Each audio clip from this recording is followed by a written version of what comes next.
va se donner un exemple.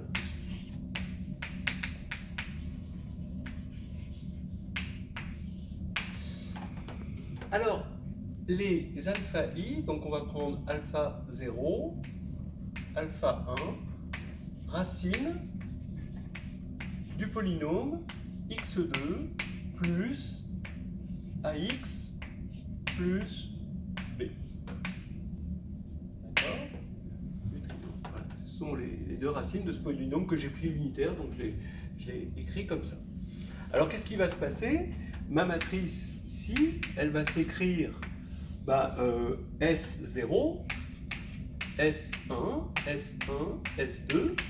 Donc ici, on va avoir là alpha 0 puissance 0, donc S0, c'est alpha 0, 0 plus alpha 1 puissance 0, ça fait 2.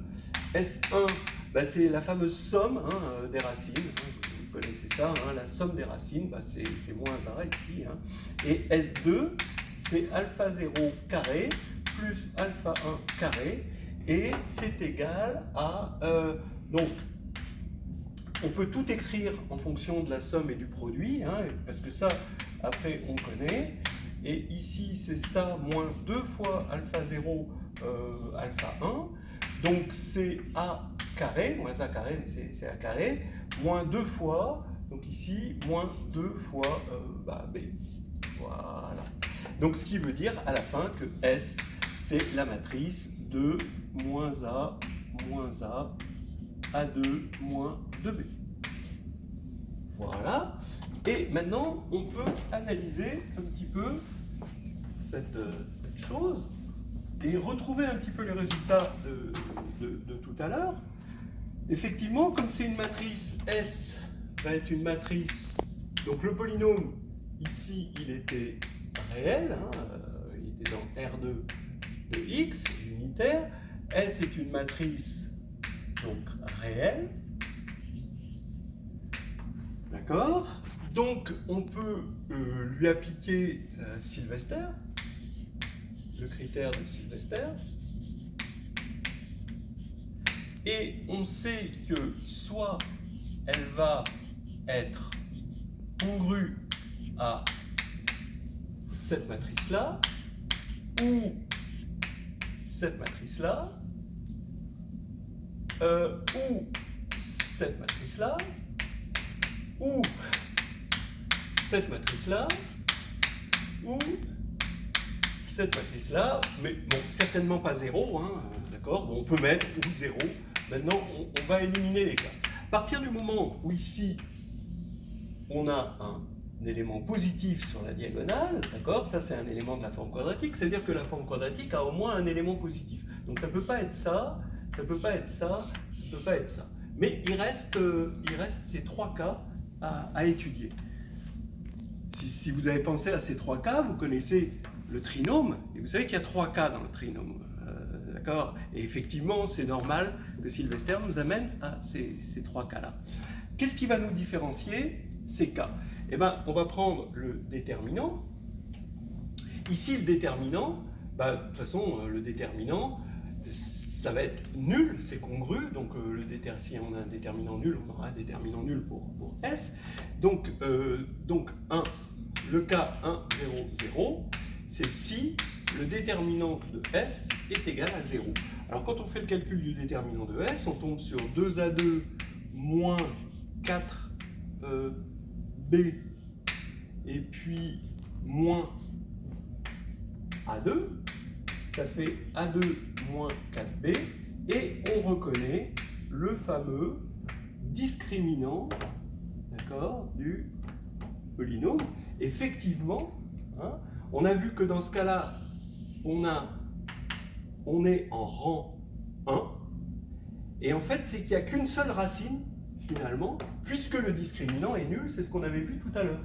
Le fait que le nombre de racines, c'est le rang de la forme. Et on voit bien qu'on retombe sur le fait que le nombre de racines ici, il y en a un, puisque quand le discriminant est nul, le nombre de racines distinctes. Alors maintenant, donc ça c'est le cas ici. Le cas où on a 1, 0, 0, 1, alors dans ce cas-là, Ça veut dire que le discriminant, là, va être positif, effectivement. Donc ici, le discriminant A2 moins 4B, d'accord? Ce qui va différencier, maintenant il ne reste plus qu'à différencier ces deux-là. Et c'est le signe du déterminant, qui va différencier les choses. Mais comme le déterminant, c'est le discriminant, et ben, ici, on va avoir ça positif. Donc, on sait que dans ce cas-là, on a deux racines réelles. Et effectivement, c'est ce qu'on a vu tout à l'heure. C'était ce qu'on a appelé le cas 2 de tout à l'heure. Et là, c'est le cas 1. Quand toutes les racines sont réelles et distinctes, donc c'est bien ce cas-là, hein, c'est-à-dire delta strictement positif, alors on a, par le critère de Sylvester, une forme qui est définie positive. On le retrouve bien. D'accord ?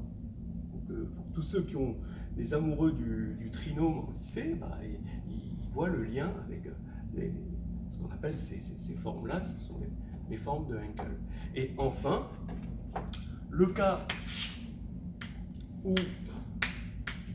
la forme ici c'est moins 1, et bien là pour l'instant on va pas la rencontrer, c'est que alpha 0 et alpha 1, ben, on a le discriminant négatif sont complexes conjugués.